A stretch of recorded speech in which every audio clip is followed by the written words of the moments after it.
ब्रजेश पाठक की बुद्धि के लिए प्रार्थना कर रहा। रामजी लाल सुमन ने ऐसा कहा अखिलेश जिम्मेदारी को जानते हैं, मुझे गर्व है उन पर। फिरोजाबाद में आरक्षण दिवस और संविधान मान स्तंभ स्थापना दिवस पर समाजवादी पार्टी के राज्यसभा सांसद रामजी लाल सुमन ने पार्टी कार्यालय पर पहुंचकर भाजपा सरकार पर जमकर निशाना साधा।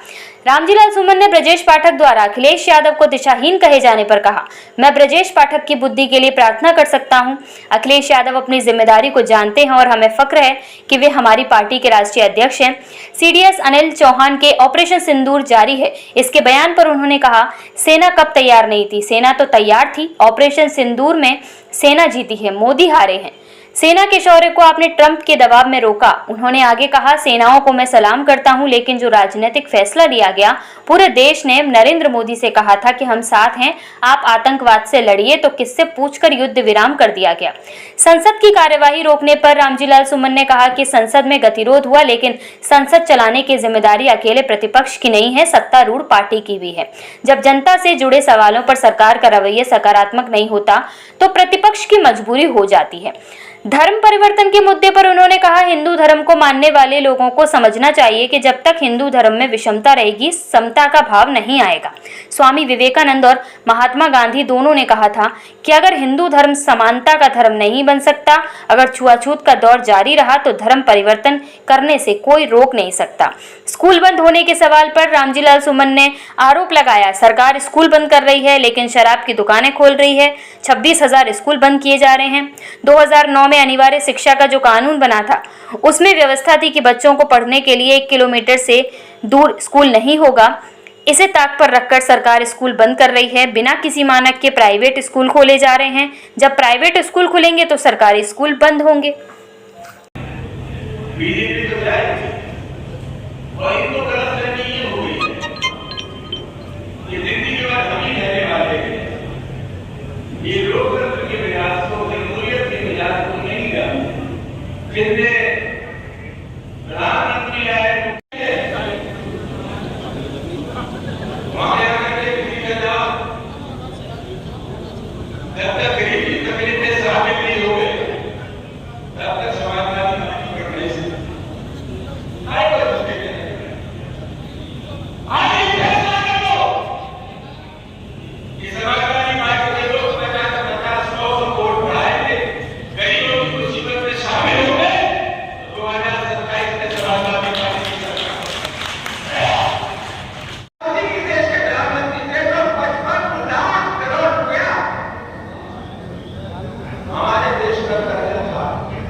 चुनाव आयोग द्वारा बिहार में मतदाताओं का नाम काटा जा रहा है।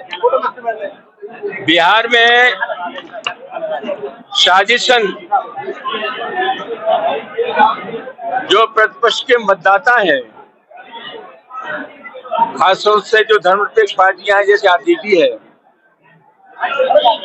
उसके समर्थक मतदाताओं को साजिशन मतदान से दूर रखने का प्रयास हो रहा है। आप सब लोग जानते हैं कि अभी 2024 का चुनाव हुआ। 2024 के चुनाव में मतदाता सूची को दुरुस्त किया गया था। 14 विकल्प हमारे पास खुद मौजूद है। हमें खुद ये पता नहीं हम कब पैदा हुए। तुमसे ये पूछा जा रहा है कि तुम्हारे पिताजी कब पैदा हुए। ये चुनाव आयोग जो कठपुतली बना हुआ है भारतीय जनता पार्टी की, ये चाहते हैं कि प्रतिपक्ष का जो मतदाता है वो मतदान करने से वंचित रह जाए। ये हथकंड है चुनाव हराने के लिए, इसके अलावा कुछ नहीं। ब्रजेश पाठक ने कहा है कि अखिलेश यादव दिशाहीन हो गए, उनकी कोई जगह नहीं है। किसने कहा है? ब्रजेश पाठक मुख्यमंत्री। मैं ब्रजेश पाठक की बुद्धि के लिए प्रार्थना ही कर सकता हूँ।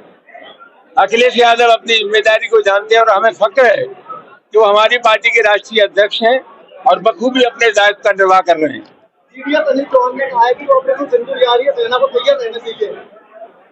सेना कब तैयार नहीं थी? सेना तैयार थी। और ऑपरेशन सिंदूर में सेना जीती है, मोदी हारे, तो सेना कब तैयार नहीं थी?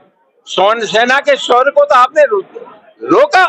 कुल मिलाकर के ट्रंप के दबाव में सेनाओं को तो मैं सलाम करता हूँ। लेकिन जो राजनीतिक फैसला लिया गया, पूरे देश ने नरेंद्र मोदी से कहा था कि हम साथ हैं, आप आतंकवाद से लड़िए, तो किससे पूछ करके युद्ध विराम कर दिया गया? ये एक विचारणीय सवाल है। ऑपरेशन सिंदूर को लेकर के संसद में बहस होगी कि इसको लेकर संसद में गतिरोध पैदा हुआ। देखिए, संसद चलाने की जिम्मेदारी खाली प्रतिपक्ष की भी नहीं, सत्तारूढ़ पार्टी की भी है। जब जनता से जुड़े हुए सवालों पर सरकार का रवैया सकारात्मक नहीं होता तो प्रतिपक्ष की मजबूरी हो जाती है। हम जरूर चाहेंगे कि जनता की जिंदगी से जुड़े हुए जो अहम फैसले हैं, सरकार उन सवालों पर संवेदनशील बने, संसद का गतिरोध खत्म हो जाए। कर रही है, लेकिन शराब की दुकानें खुल रही, 26,000 स्कूल बंद किए जा रहे हैं, और ये जरूरी शिक्षा का, अनिवार्य शिक्षा का, निःशुल्क शिक्षा का जो कानून बना था 2009 में, उसमें ये एक व्यवस्था थी कि बच्चों के पढ़ने के लिए 1 किलोमीटर से दूर स्कूल नहीं होगा। ये नियमों को ताक पर रख करके सरकार स्कूलों को बंद कर रही है। और मजेदार बात क्या है? मजेदार बात यह है कि बगैर किसी मानक के प्राइवेट स्कूल खोले जा रहे हैं। एक एक गांव में 2-2 प्राइवेट स्कूल हैं। जाहिर सी बात है कि जब प्राइवेट स्कूल खोलेंगे तो सरकारी स्कूल तो बंद होंगे। सरकार का षड्यंत्र है। ये सरकार हर चीज को निजी क्षेत्र में ले जाना चाहती है। रामपुर के सांसद से वहां मिलने गए थे। आप जानते हैं कि ये जो धार्मिक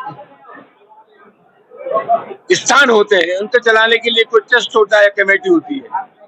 हिंदी में से सचिव कहते हैं, उर्दू में से कहते हैं इंतजामिया कमेटी, और सचिव को हम कहते हैं मुतवल्ली। अखिलेश जी अपने एमपी से गए थे, कोई कब्जा करने गए थे मस्जिद पे, और ये आरोप लगाया जा रहा है कि अखिलेश जी वहां दफ्तर खोलने गए थे। बीजेपी के लोगों से मेरा पुनः विनम्र आग्रह है, हाथ जोड़ के प्रार्थना है कि ये योगी बाबा जो मठ में रहते हैं, निवास करते हैं, इनको मठ से निकाल दो, फिर हम अपने आचरण में विचार करेंगे।